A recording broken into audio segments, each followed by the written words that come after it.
We got to put you on a hot seat real quick. Got some questions for you. Got some questions for you, man.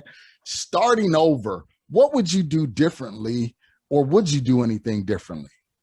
Man, here's what I would have done, right?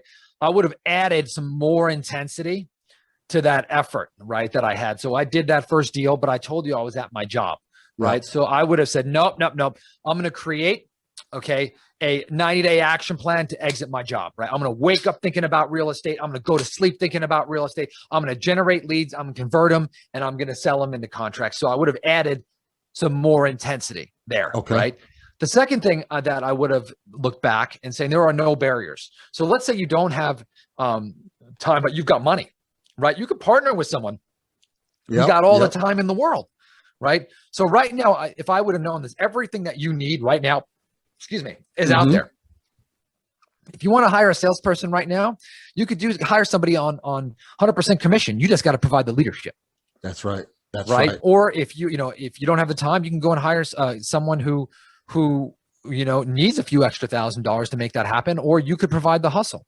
So there's absolutely no excuse. The other part that I would say, though, is if I had to go back, is one of the things I do is I purchase mobile home parks and hold them and keep them, right? And so I would have started on that journey sooner, knowing that wholesaling and generating residential real estate, that's phenomenal. You want to do that. And you want to generate that income, but you also want to start building that long-term wealth as soon as you can, right? By holding assets or investing in assets or partnering with someone who's got those assets. Even if I had to bring someone a commercial deal, right, and get that as a wholesale to learn, I would have done that, right? So you got to be playing the long game, and you got to be playing the short game and the long game. The long game. Yep, absolutely, absolutely. That's one of the things that we do as a company is we wholesale, and then we turn that cash into passive investments by buying, apartment complexes and single families. So, yep, you hit the nail on the head right there, Todd. What is one characteristic you believe every high producing investor needs to have?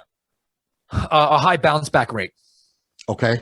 All right. High bounce back rate. So when you fail, which is going to happen every single day, right? Your time of how long you feel bad from yourself from when you go take massive action, the shorter that is, okay, the better you'll do.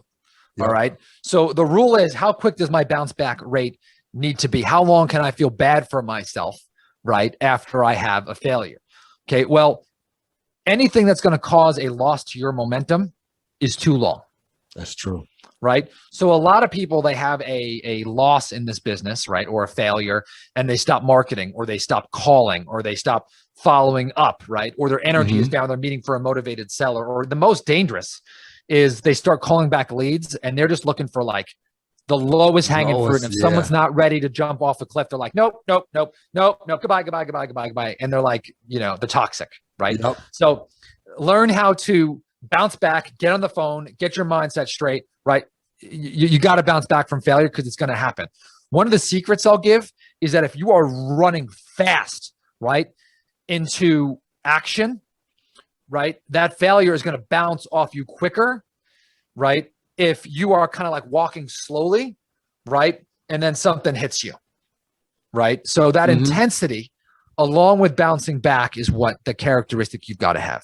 Okay.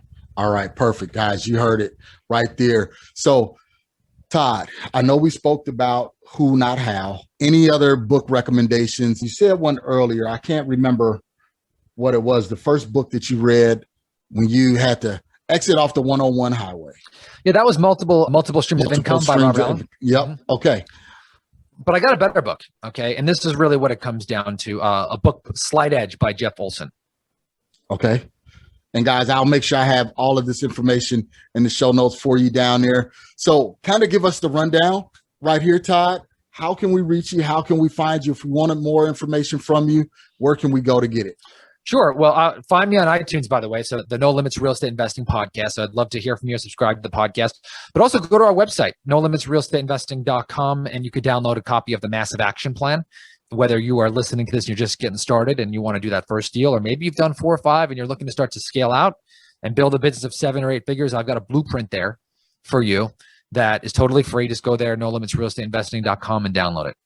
Okay. So in parting, Todd, what are some words of encouragement for those people that are getting started, they may be seeing that failure or they're in analysis paralysis. What's some words of encouragement that you can share with our listeners?